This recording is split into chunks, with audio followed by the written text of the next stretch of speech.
টাকা ভাবি, এখানে 8 লাখ টাকা আছে। 2 লাখ টাকা আমি খরচ করে ফেলছি। আমি লাগলে আমার রক্ত বিক্রি করে হইলেও ওই টাকা আপনার ফেরত দিয়ে দিব। আমার স্বামীর আপনার দিতে পারবো না। আপনি আমার স্বামীর আমার কাছে ফেরত দিয়ে দেন ভাবি। আপনার টাকা তো আপনি পাইছেন, এবার আমার স্বামীর আমার কাছে ফেরত দিয়ে দেন। আমি আমার স্বামীর বাদ দিব না। ফারজানা যদি এখন আমারে তোমার কাছে ফেরত দেয়, আমি তারপরও তোমার কাছে যাবো না। কারণ তুমি স্বামীর কদর বুঝো নাই। তুমি আমার বউ হইয়া আর একটা মহিলার সাথে আমার বিয়া দিছো।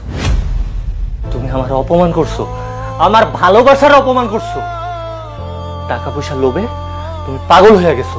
আরে তুমি তো একটা লোভী। আমি তোমার সাথে সংসার করবো না, আমি ফারজানার সাথে সংসার করবো।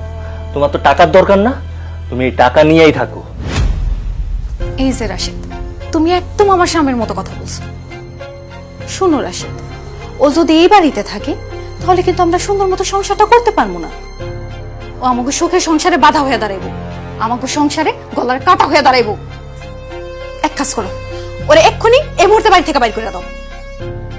তুমি ঠিকই বলছো, ওরে আমি এই মুহূর্তে বাড়ি থেকে বাইর করে দিব।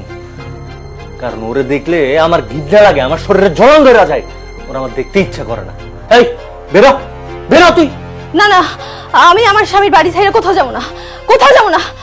মা, আম্মা, আম্মা, আম্মা, ও মা, আম্মা, আপনার পোলা আর ভাবি পিলা আমার এই বাড়ি থেকে বের করে দিতে চাইতেছে। রাশিদের নাকি আমার আর এখন ভালো লাগে না। ও কইতেছে ও আমার সাথে সংসার করবো না। মা, আপনি কিছু কর না, আপনি কিছু কর না। আমি এই বাড়ি ছেড়ে যাবো না মা, আমি এই বাড়ি ছেড়ে যাবো না। রাশেদ তোমার স্বামী হয়ে থাকলে তাহলে কেন তুমি তোমার স্বামীর বাগ অন্য নারীকে দিছো? তুমি টাকার লোভে আবার ছেলেকে তার ভাবির সঙ্গে বিয়ে দিছো। তুমি তোমার স্বামীর ভাগ করছো, তুমি পাপ করছো বৌমা, তুমি পাপ করছো। তাই আমার ছেলে আর বৌমা মিলে যে সিদ্ধান্ত নিছে এইটাই তোমার পাপের শাস্তি, আর এই ছিল তোমার কপালে। আমি পাপ করছি, কিন্তু আমাদের সাথে তোমার শাস্তি দেব না। রাশেদ, আমি তোমার ভালোবাসি, আমি তোমার সাথে যাবো না, কোথাও যাবো না। আমি যাবো না, আমি এখন এগুলো কেন সহ্য করতেছো? তোমার বাড়ি থেকে না হাত টাকা বের করো। না, আমি যাবো না, আমি যাবো না, আমি যাবো না। সারা মনে দরজা খোলো, দরজা খোলো, দরজা খোলো। আমি যাবো না, দরজা খোলো।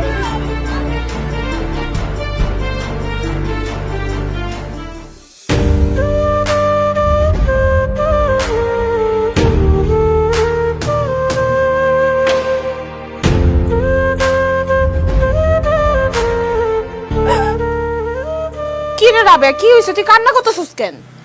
ভাবি, আমার সর্বনাশ হয়ে গেছে। তোর জামাই রে তার ভাবির লগে বিয়ে করাইছস। সর্বনাশ যা হওয়ার তা আগেই হইছে, এখন আবার কি হইছে? এখন এই চাইতেও বড় সর্বনাশ হয়েছে ভাবি। মেজাজ খারাপ করিস না তো।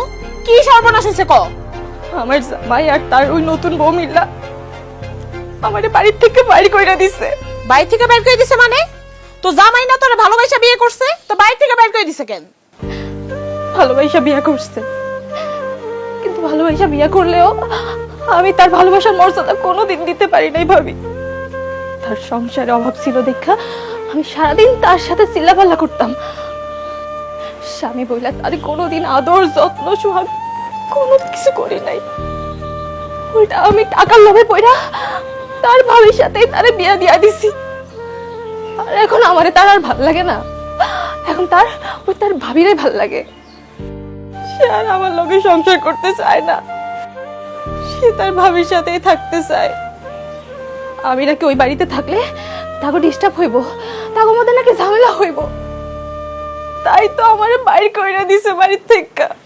আল্লাহ রে, কত বড় সর্বনাশ ঘটাই আইছে।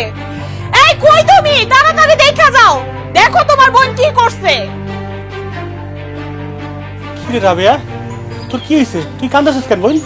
কি আর হইব, তোমার বোন রে তার জামাই আর নতুন বউ মিলে বাড়ি থেকে বাইর করে দিছে।